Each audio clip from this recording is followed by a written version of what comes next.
Durant les 8 premiers chapitres de l'évangile de Marc, jamais le nom de Christ n'est prononcé dans l'espace du récit. Les événements qui se produisent avec Jésus doivent permettre que d'autres éprouvent comme l'événement que les chrétiens célèbrent en Jésus le Christ Seigneur. Comme pour valider cette manière d'enseigner, l'évangile de Marc fait ressurgir à 2 reprises la figure de Jean-Baptiste. Lorsque le roi Hérode s'interroge à propos de Jésus, Marc 6, 14, 15, et lorsque Jésus lui-même interroge les disciples à son propos, Marc 8, 27, 28.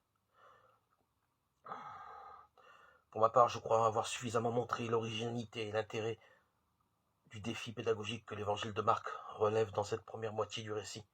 À partir du chapitre 8, l'évangile commence à privilégier les événements que Jésus vit lui-même, en particulier durant sa passion à Jérusalem. Maintenant, on touche au cœur de la foi. Personne, en effet, n'imagine qu'un projet d'annonce puisse faire l'impasse sur un élément aussi central. On estime même que c'est à partir du récit de la passion que l'évangile